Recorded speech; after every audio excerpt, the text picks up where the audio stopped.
Hey family. So it's been raining all morning, but we finally got a break in the rain and the sun is out, so I thought I would rush out here and finish filling this bed and get it planted up before the rain starts back again. So you guys stay tuned and I'm going to show you what I'm putting in there. Good morning family. Good morning family. Don't forget, grow some trees, grow some food, grow something.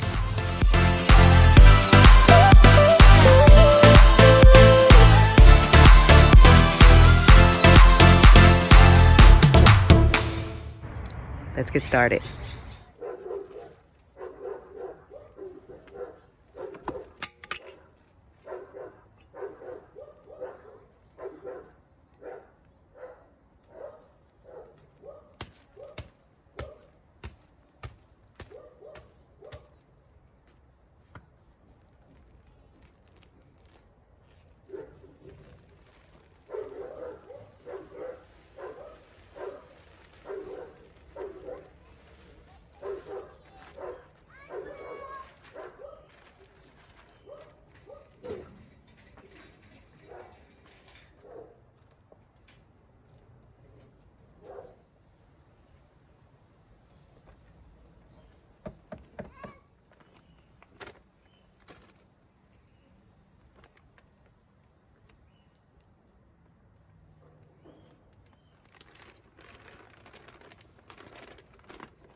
So pretty much everything that I'm putting in here is a heavy feeder. So I've got lots of manure, lots of compost, lots of organic matter, and I just added the garden tone, and I'm going to put some worm castings.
So one of the reasons why we don't fill these beds completely with soil is because it's very expensive. So, I mean, of course, all of the organic matter is really healthy for the bed and for the plants. But these bags of the Kellogg's here in California are $10 a piece. So the fertilizer, the steer manure, is a little cheaper. It is actually about $2.50. A couple of years back, they were pretty much $1.19. As you guys know, everything has doubled and tripled and quadrupled all across the country. And California is probably one of the most expensive places to live. And everything that we buy is so expensive. So anytime that you can fill at least half of these beds up with organic matter, it's going to save you a lot of money. What you do want to make sure that you do is you need at least 10 inches of actual soil and compost. Don't fill the bed all the way up with organic matter and you only have this much soil at the top, because you're going to get a lot of breakdown. Number one, you're going to get a lot of I don't want to call them beneficial insects because they will also eat your plants, but things like roly-polies and earwigs, anything that eats decomposing matter, you will also get in these beds. So you need at least 10 inches of soil for your roots to develop properly and for you to have healthy plants and not have a huge insect problem in your beds. All right, family, so here is the plan. Don't know how well it's going to go, but this is the plan. So I'm going to do cucumbers along that end where the trellis will be and along this end where the trellis will be, because I'm going to actually grow those that close together. There's 2 or 3 in each one, and I'm going to leave them that way, and I'm going to trellis them up. I'm going to add a couple more seeds here and a couple more seeds there. So I'm putting the zucchini around the outside edges. Not sure yet if I want them to just go ahead and go over the side or if I'm going to trellis those up. Also, I'm going to put the purple peppers over here. And then down the center, I'm going to put beans all the way across, 2 different types, both bush beans. And then right here across the front, I'm going to do a row of spinach, and then I'm going to do a row of the dwarf curly kale. Don't know what happened to my spinach over there, but I did find roly-poly bugs in there also, so I'm pretty sure that they ate all of my little sprouts. So I'm going to try it over here while this bed is still new, and hopefully I can get them going before they find them.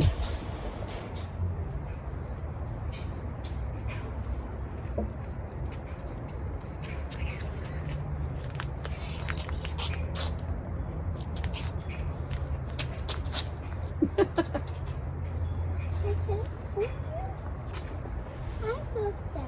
Are you? Uh-huh. Are you going to be okay? No. No? Yes, no. You sure? I'm not gonna be okay. I think you will be. No, I won't. If you pick me up, I'll be happy. Okay, I'll pick you up when I'm done, okay? Okay.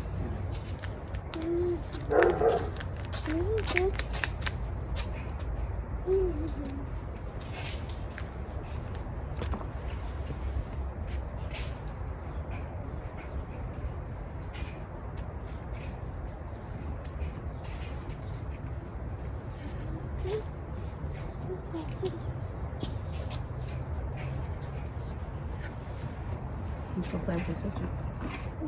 But I don't like to.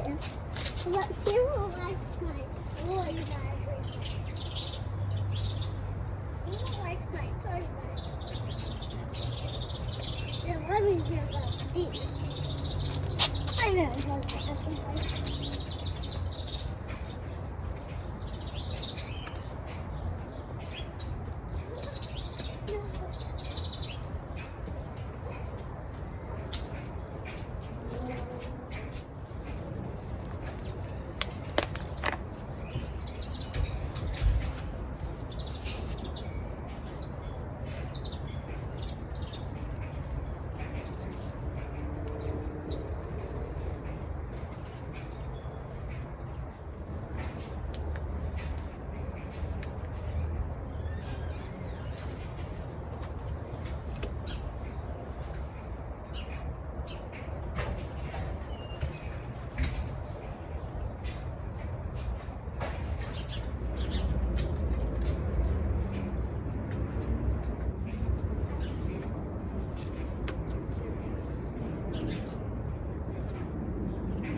So I'm going to plant two different types of cucumbers over there. One is going to be the muncher, the other is going to be the straight 8.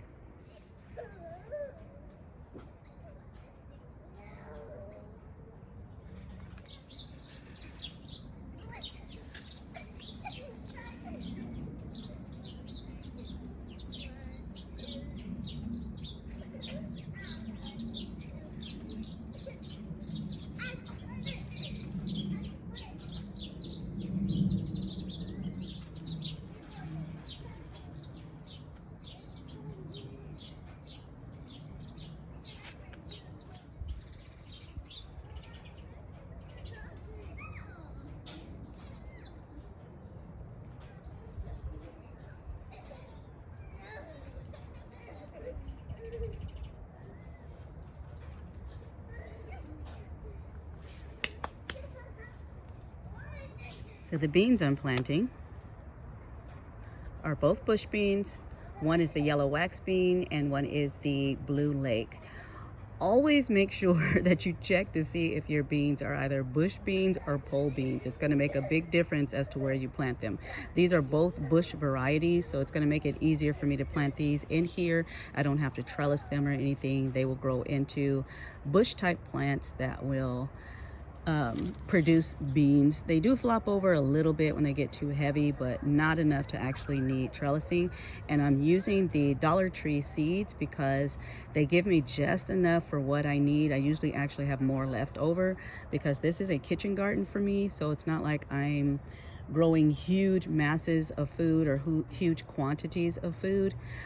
I'm a fresh food eater. I don't like canned foods or frozen foods, so I try to eat everything as fresh as possible straight out of the garden. So I'm going to be planting the blue lakes down that side, and then I'm going to take the wax beans and I'm going to plant them across. The wax bean can actually be planted closer than the blue lake variety. These are 6 inches apart. These are 3 inches apart.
So the spinach that I'm using is the Bloomdale long-standing variety. It is an heirloom variety, and I know we tend to want to plant spinach so close together, but these actually call for, I think it's 6 inches. Yeah, 6-inch seed spacing.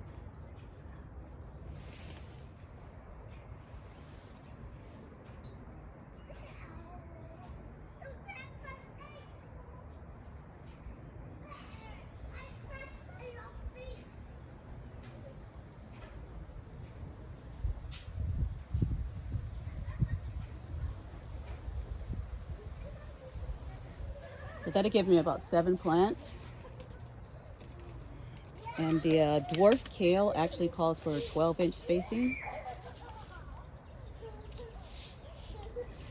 And these seeds are so ridiculously small. Look at that.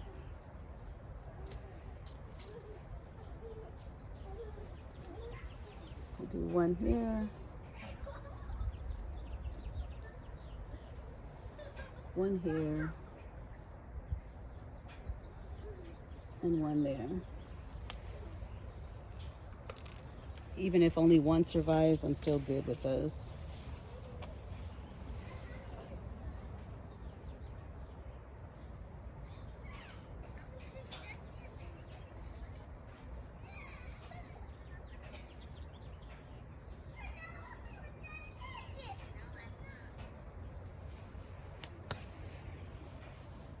All right, so now I need to label everything and then water it in really well. Even though we're still gonna get more rain, I wanna get the soil a little bit wet so that it doesn't actually wash away. We're not getting heavy rains. It's just pretty much that drizzle, that goes all day long is what we're getting today. So I wanna water it in really well, get most of these plants watered in, and get the soil on top of the seeds a little damp. So like I said, it doesn't actually wash away or wash the seeds away. I did receive a wonderful label maker by someone that you all know as Green Thumbelina. I haven't read the instructions yet as to how to do it, so I'm going to today I'm going to just use the regular little stick labels, write it on there and stick it in there so that I know what it is.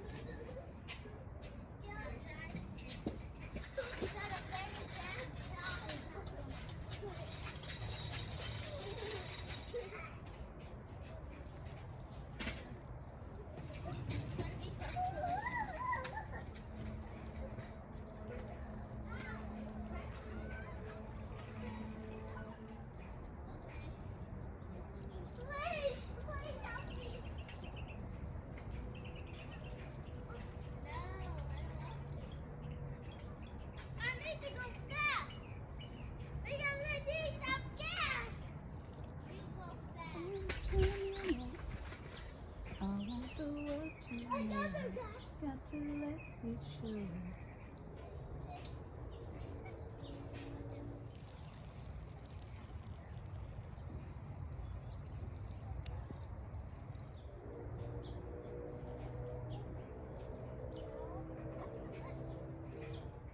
Where did it come? Through the fence? Yeah. All right, family, so that's going to do it for this video. If you haven't done so already, please don't forget to hit the like button, subscribe, and leave me a comment down below. Like I said, I love your comments. I love talking to you guys. I love knowing where everybody's watching from all around the world, different gardening zones, the issues that you're having in your garden, the things that you're planting in your garden, if spring has sprung for you already or if it's still icy cold where you are. No matter what it is, just drop me a comment down below. Leave me a little waving hand if you like, or a heart. Just let me know that you were here, just saying hi, and I will see you all in the next video. You guys stay blessed.